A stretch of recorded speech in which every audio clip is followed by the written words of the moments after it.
Nous allons entendre maintenant Daniel Epstein, qui est rabbin et philosophe, qui dirige l'Institut Matan à Jérusalem. Et Daniel Epstein a accepté une gageure, c'est de nous parler de Léon Chestov et de la philosophie sur la balance de Job. Nous lui devons par ailleurs, en hébreu, une introduction à l'œuvre de Lévinas, qui s'appelle Proche et lointain. Et je suis impatient de savoir comment un philosophe et un rabbin va penser Léon Chestov. Merci. Bonjour. C'est pour moi un bonheur de retrouver ici deux de mes maîtres à Strasbourg, Beno Gross et Armand Abécassis. Et c'est aussi un plaisir particulier de pouvoir, au moins partiellement, réparer une grave injustice.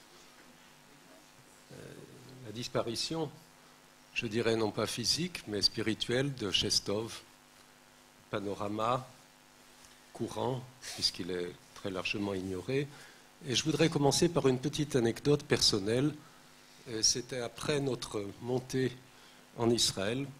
J'ai donc entrepris des études rabbiniques et je me proposais de faire un doctorat sur Chestov.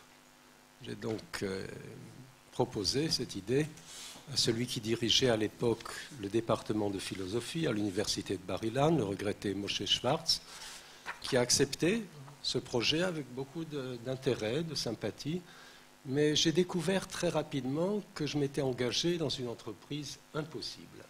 Il est impossible, en tout cas à mon sens, d'écrire un doctorat sur Chestov. Donc j'ai dû y renoncer parce que Chestov est rebelle à toute tentative de systématisation. On va d'ailleurs voir qu'il y a là, précisément chez ce penseur peu ordinaire, il y a là peut-être le côté, je dirais, le plus profondément juif de cette œuvre déroutante. Quelques mots sur la vie de Chestov. Chestov est né en 1866 à Kiev. Il est mort en 1938 à Paris. Et il avait émigré en France de Russie dès 1921. Et de son nom, en fait, il ne s'appelait pas Chestov. Il s'appelait Lev Isakovitch Schwarzman, fils, comme il se devait, d'un industriel en textile qui s'appelait lui-même Isaac Moïsevitch Schwarzman. Plus juif que ça, on ne trouve pas. Et il a eu d'ailleurs beaucoup de mal, avec beaucoup de démêlés avec son père, qui insistait pour que ce philosophe devienne industriel en textile, en schmattes, comme on dit chez nous. Eh bien, Chestov a dû prendre la fuite parce que ce père était très autoritaire. Et il a donc erré en Europe, d'abord en Suisse, et ensuite il est arrivé à Paris. Et très rapidement, il a été introduit dans les milieux littéraires, philosophiques, poétiques. Chestov était un grand polyglotte, donc sa langue maternelle était le russe, mais il pratiquait avec une aisance déconcertante la plupart des langues européennes, et particulièrement les langues mortes. Il citait, c'est vous dire aussi certains aspects de l'existence juive, il citait la Bible en grec. En grec, en latin, Shema Israël en grec. Incroyable. Donc, et il a trouvé, donc il était à Paris depuis 1921, il a trouvé là son seul et unique véritable disciple, dont il faudrait parler, mais ce serait un autre exposé, le poète roumain Benjamin Fondan, qui a écrit deux beaux livres sur Chestov. Le premier, Rencontre avec Chestov, et le deuxième, un grand article, s'appelle Un philosophe tragique, Lev Chestov. Pardon ? Vous n'entendez pas ? Je dis que donc qu'il a découvert ce disciple qui est tragiquement mort à Auschwitz, Benjamin Fondan, qui a écrit et fait connaître Chestov. Chestov était un grand conférencier. Il faisait des conférences en France, en Allemagne. En particulier, il a fait la connaissance de Husserl, et dont il était, je dirais, le pire adversaire. Il a beaucoup polémiqué avec Husserl, et au cours d'une de ces rencontres, il lui a dit « Si l'un de nous deux doit être brûlé en enfer, ce sera vous, à cause de votre rationalité. Vous brûlerez en enfer et pas moi. » Et donc, Husserl le disait à Chestov, lorsqu'il l'a rencontré à Paris, il lui disait « C'est vous qui m'avez le mieux compris. Vous qui essayez de me détruire, c'est vous qui m'avez le mieux compris. » Et je trouve qu'il y a ici une ironie de l'histoire intellectuelle des Juifs en Europe, cette rencontre entre un philosophe allemand qui était lui-même converti au protestantisme, Husserl, donc le fondateur de la phénoménologie et le premier maître de Lévinas, et ce juif russe qui était un révolté. Il a fui la Russie bolchevique. Et ce grand débat entre Chestov et Husserl. Je faisais de multiples conférences et je voudrais vous citer ici une annonce, si vous voulez, l'annonce de décès de Chestov qui le présentait comme le véritable grand philosophe tragique contemporain. Ses œuvres, les œuvres de Chestov, ont été magnifiquement traduites par Boris de Schlözer. C'était une grande chance pour le public français d'avoir ce magnifique traducteur.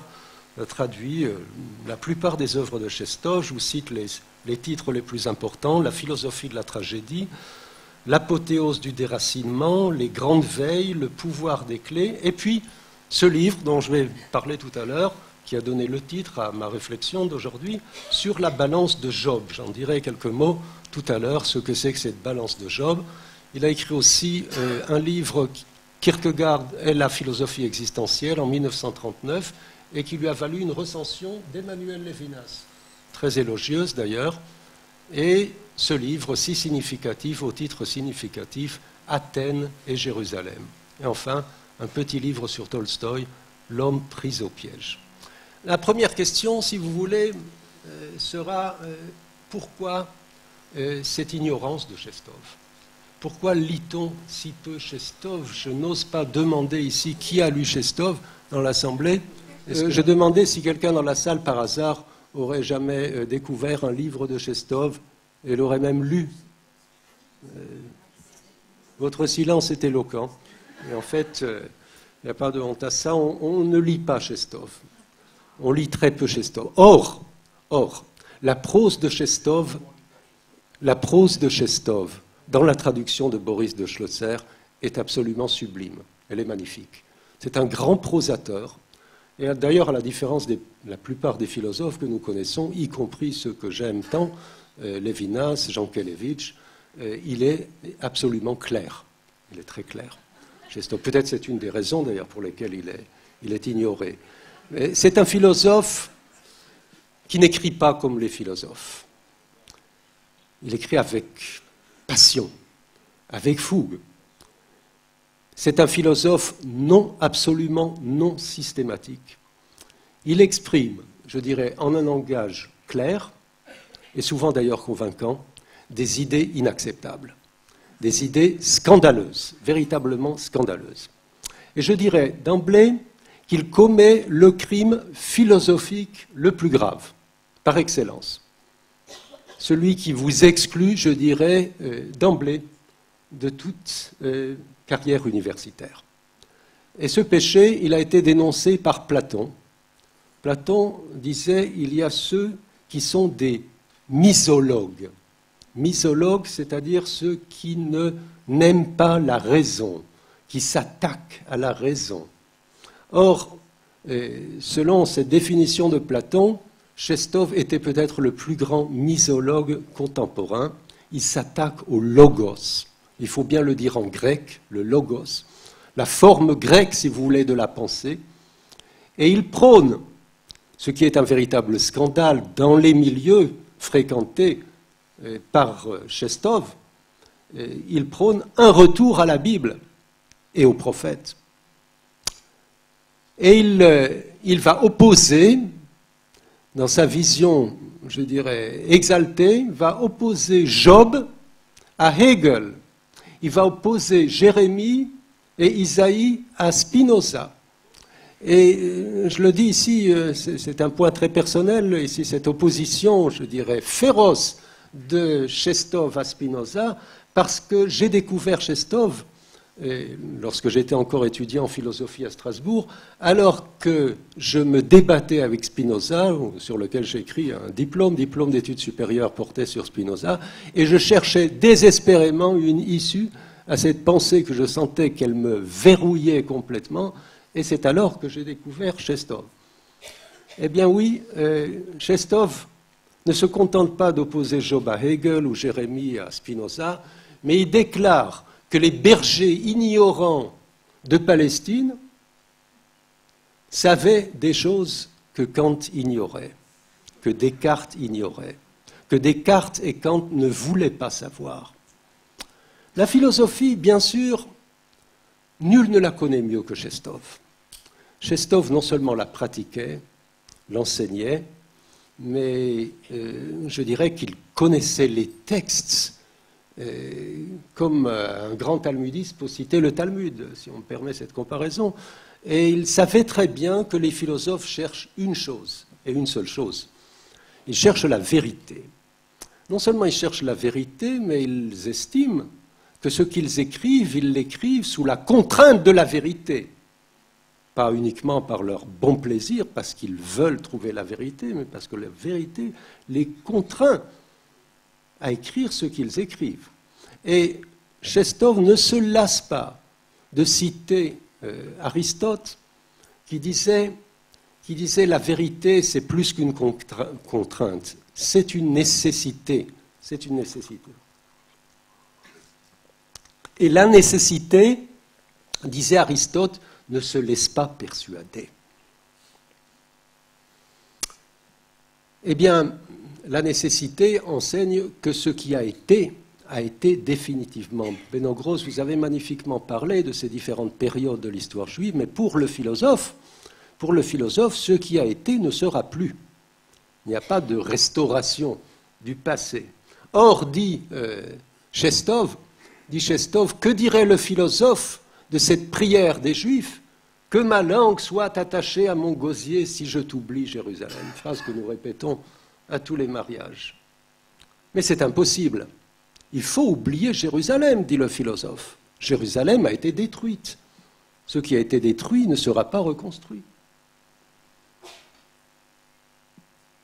Eh bien, un des écrits, vraiment un écrit magnifique de Chestov, s'intitule « Audace et soumission ». Soumission, bien sûr, c'est sa référence à la philosophie. Philosophie, selon lui, c'est un système absolument tyrannique. C'est-à-dire, c'est transformer la vérité en nécessité, transformer cette nécessité en une véritable idole devant laquelle il faut se prosterner. Audace et soumission. À la soumission oppose Chestov oppose l'audace. L'audace, c'est l'audace des Hébreux. Pensez à une scène dont Chestov ne parle pas, mais qui me semble tout à fait correspondre à ce grand débat qu'il va sans cesse approfondir. Pensez à cette scène où Moshe, donc Franklin, vous avez parlé des différentes versions de Moïse, qui était Moïse, et nous souvenons tous de cette histoire de Moïse qui se trouve devant le rocher, et les Hébreux exigent de lui un miracle, ils veulent de l'eau, et Moshe frappe le rocher. Ensuite, il lui sera reproché d'avoir frappé le rocher, et de ne pas avoir parlé au rocher. Il fallait parler au rocher. Il faut être véritablement un Hébreu inculte pour pouvoir imaginer de telles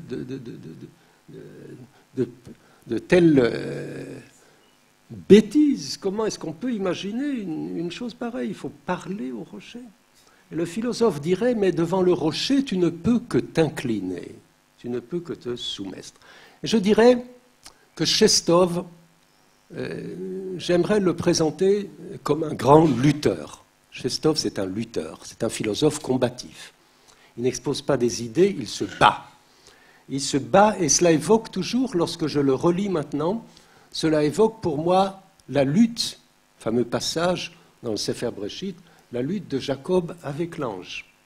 Avec l'ange qui, d'après, enfin il n'est pas nommé dans le texte comme un ange, un personnage mystérieux qui intervient précisément entre les préparatifs de Jacob à la rencontre avec son frère, Esav, et la rencontre elle-même. Entre ce premier moment et ce second moment s'intercale ce passage mystérieux dans la nuit du Yabok, le passage du Yabok, où Jacob donc est pris à partie, agressé, on pourrait dire, par cet homme et doit se défendre jusqu'au matin où il sera blessé à la hanche. Eh bien, ce passage, on pourrait l'interpréter dans l'esprit de Chestov, puisqu'on nous dit, dans le Midrash, on nous dit que cet homme était soit l'ange ou l'émissaire d'Ésav, donc interprété dans la lecture midrashique comme l'ancêtre éponyme de Édom, donc par extension, on dirait, la civilisation grecque, donc représentation de cette civilisation grecque. Et pour Chestov, cette civilisation grecque, c'est avant tout ce culte de la nécessité, de la vérité qui s'impose, une vérité impersonnelle, tyrannique. Eh bien, c'est précisément cette lutte que Chestov va poursuivre. Pour Chestov, qu'est-ce que philosopher? Qu'est-ce que c'est que philosopher? On dit bien sûr, la philosophie, c'est poser des questions. Et Chestov ne cesse de poser des questions. Mais, dit-il, il s'agit de savoir comment poser les bonnes questions. Toutes les questions ne sont pas bonnes, pas des bonnes questions. Et il se pose précisément, de façon plus précise, une question sur les questions. Il se demande, c'est le titre d'un paragraphe très stimulant dans ce livre sur la balance de Job, il se demande de quoi les questions sont faites. Et par exemple, cette grande question, comment l'homme, d'entre toutes les créatures, est devenu raisonnable?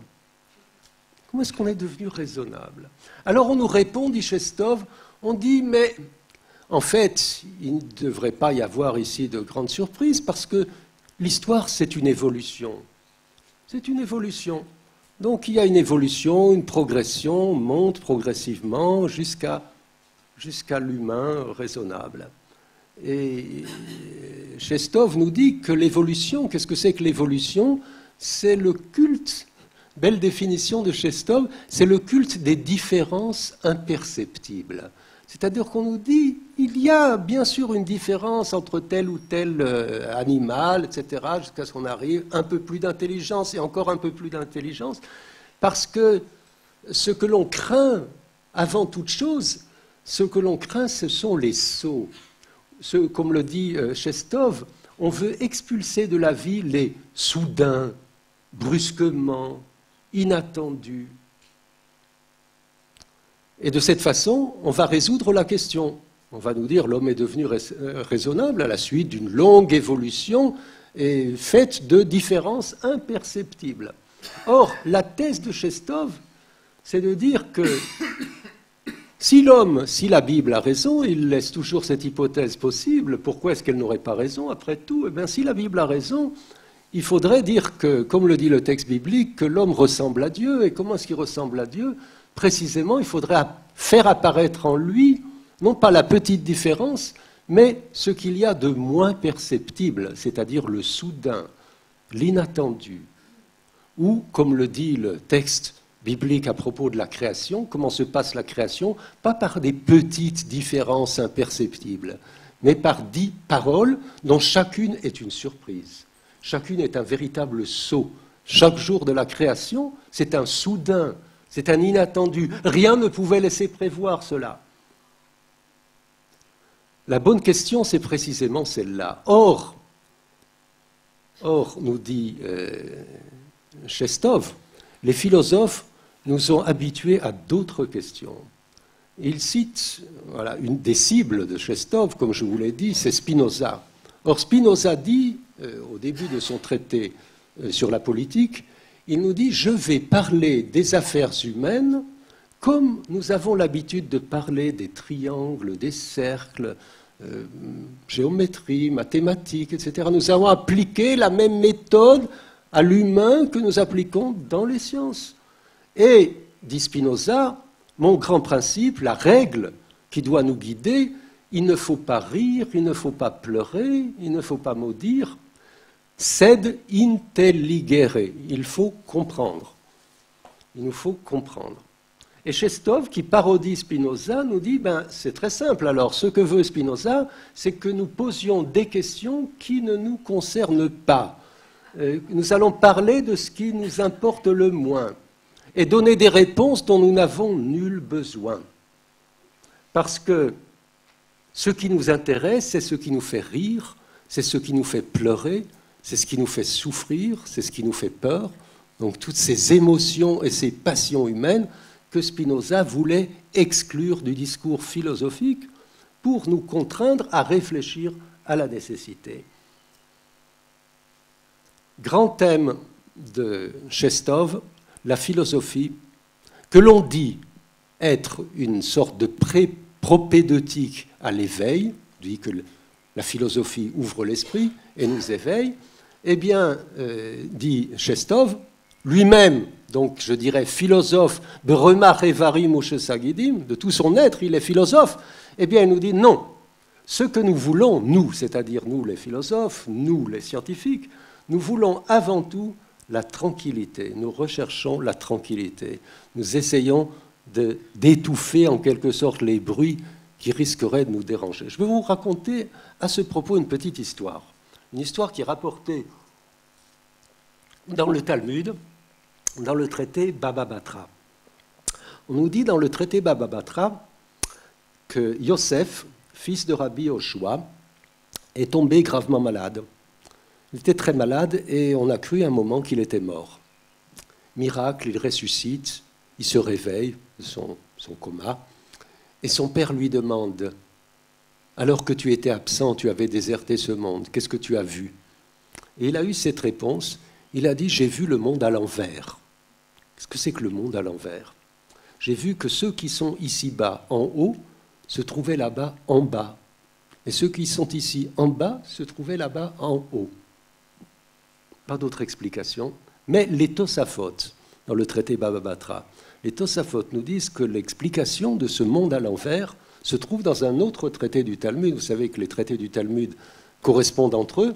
Eh bien, dans un autre traité du Talmud, dans le traité Shabbat, on a l'histoire suivante.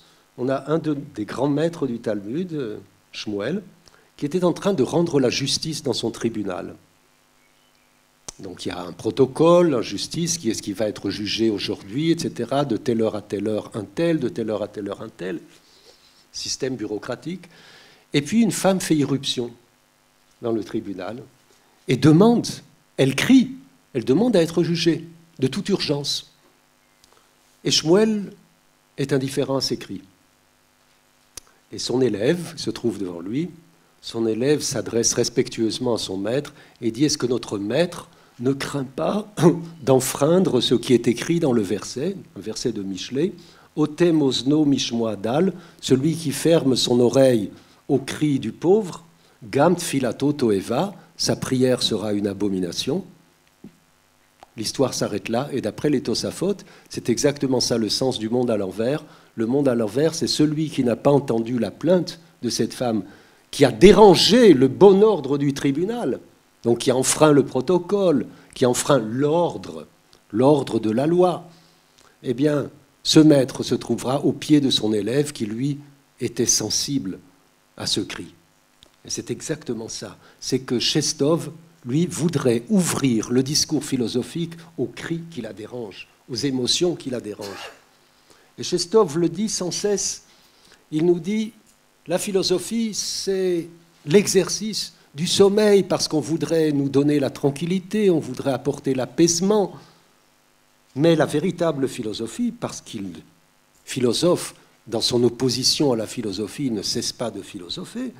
Philosophe, il dit, la philosophie, c'est l'éveil. La philosophie doit être l'éveil. Il nous dit, la raison garantissait aux anciens l'assurance et la fermeté, ce droit au sommeil. Entendez cette expression sublime de Chestov, le droit au sommeil, parce qu'on n'a pas pensé, dans la multiplicité des droits, on parle beaucoup des droits de nos jours, on n'a jamais pensé à codifier ce droit. Ils pensent que les philosophes l'ont fait. Le droit au sommeil, on a tous droit au sommeil après tout. Oui, mais on voudrait avoir le sommeil, les yeux ouverts, de jour. Le sommeil, pouvoir ne pas voir, ne pas entendre. Eh bien, il dit, la raison garantissait aux anciens l'assurance et la fermeté, ce droit au sommeil que le Moyen-Âge trouvait dans l'Église catholique. L'Église catholique comme garante du sommeil. Les certitudes grâce auxquelles on peut vivre tranquillement et dormir profondément. Je pense Lorsque j'ai reproduit ces paroles de Chestov, j'écris toujours avec plaisir ces paroles de Chestov, je pense à la nuit du Seder. Pensez à la nuit du Seder que nous allons vivre bientôt. La nuit du Seder, qu'est-ce que c'est que la nuit du Seder sinon une nuit de l'intranquillité, une nuit de questions, une nuit où les enfants ne vont pas cesser de nous casser les pieds, demander quand est-ce que tout ça va terminer. Oui, c'est pas... je termine bientôt. Job. Oui. Chestov est très friand d'anecdotes sur les philosophes. Il cite par exemple, d'accord, il cite Plotin. Il nous dit que Plotin, qu'il admire beaucoup, avait un biographe qui s'appelait Porphyre. Et Porphyre disait, notre maître Plotin ne relisait jamais ses textes. Et il donne l'explication, il dit pourquoi est-ce qu'il ne relisait jamais ses textes? Parce qu'il avait la vue faible. Et Chestov dit, mais quelle stupidité! Il ne relisait jamais ses textes parce qu'il ne voulait pas et ne pouvait pas se relire. Parce que les textes, une fois relus, seraient des textes. Il ne voulait pas de textes. Il voulait cette sorte d'explosion de la vérité. Et je dirais, pourquoi est-ce que j'ai intitulé cette réflexion « La balance de Job ». Qu'est-ce que c'est que la balance de Job? Eh bien, la balance de Job, c'est un verset qui se trouve, figure au 6e chapitre du livre de Job, et qui dit « Lou shakol yishakel kaasi ». Si l'on mettait sur un plateau de la balance ma souffrance, ma colère, vehavati, et tous les malheurs qui me sont arrivés, bemoznaim yisu yachad, on les met tous sur un plateau, ki ata mechol yamim yirbad. Eh bien, et si l'on mettait sur le 2e plateau de la balance les sables de toutes les mers, eh bien ce serait mon cri et ma souffrance qui l'emporteraient. Alken devarai laou. Et c'est pourquoi mes paroles, mon discours est exaspéré. La parole de Chestov, c'est un discours exaspéré. Bien des années plus tard, Lévinas dira, dans une rencontre avec des théologiens en Hollande, il parlera de sa propre méthode. Et il dira que sa méthode, c'est une réflexion exaspérée. C'est exaspérer les choses. Lorsque, par exemple, Lévinas parle du passage de la responsabilité à la substitution, il dit que la substitution, c'est une emphase de la responsabilité. C'est passer au superlatif. Cette expression qu'il ne rapporte pas à Chestov lui est inspirée par Chestov. Et je dirais que plus la pensée de ces deux autres très grands penseurs, Lévinas et Jankélévitch, plus leur pensée s'est radicalisée et plus ils se sont mis à chestoviser sans le dire et sans le savoir, sans le dire et sans le savoir. Et je crois que lorsqu'on porte aux extrêmes la pensée, comme l'ont fait Lévinas et Jankélévitch, sous le signe de l'éthique et de l'amour, on ne peut qu'exagérer. J'ai souvent pensé qu'une des caractéristiques de notre peuple, vous avez parlé, cher Beno Gross, de l'identité, de notre identité. Je crois qu'une des caractéristiques de notre identité, c'est l'exagération. Nous ne cessons pas d'exagérer. Mais c'est parce que la Bible le fait. La Bible exagère. Un de nos grands maîtres disait à propos du commandement « Ve'avta l'reacha kamocha », c'est Rabbi Moshe ben Nachmanide. Vous savez ce qu'il dit sur ce verset, Nachmanide? Il dit que c'est exagéré. Il dit que mouflag, haflaga, il dit c'est un superlatif, c'est trop loin. Et il donne 2 objections au commandement biblique. Il dit d'une part, la nature humaine ne supporte pas ce commandement, nous aimons de préférence nous-mêmes plutôt que notre prochain, il n'y a jamais équivalence. Et deuxièmement, il dit la halakha dit, c'est ta vie qui précède. Si vous êtes 2 dans le désert, il n'y a à boire que pour un, eh bien la halakha dit, prends-toi à boire et ensuite tu donneras à ton prochain. Donc ni la halakha ni la nature n'acceptent ce que dit la Bible. Donc la Bible exagère. Elle exagère. Mais toujours, la Bible exagère. Lorsqu'elle dit tu aimeras l'étranger, est-ce que ce n'est pas une exagération? C'est une exagération. Lorsqu'elle dit et tu aimeras le Seigneur ton Dieu, tu l'aimeras bechol levavcha, bechol nafshecha, bechol chayer, est-ce que ce n'est pas une exagération? C'est une exagération. C'est une hyperbole. C'est une hyperbole. On nous raconte des histoires. Les Hébreux nous racontaient des histoires des Chestov. Mais de ces histoires, nous vivons. L'éthique ne vit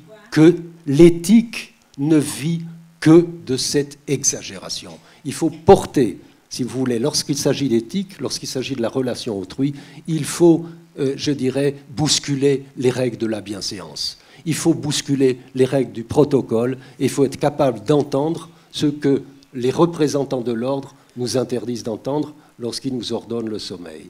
Merci.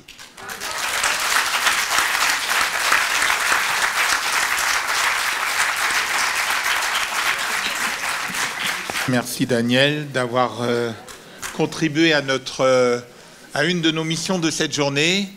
On a voulu faire connaître un peu Jeanne Hersch. Maintenant, grâce à vous, vous avez pu entendre qui est Léon Chestov et avoir envie d'aller le lire. J'ajouterais que dans sa lecture de Pascal, ce qu'avait retenu aussi Chestov, c'était ce commandement-là, il ne faut pas dormir. Et ça résonne avec vous.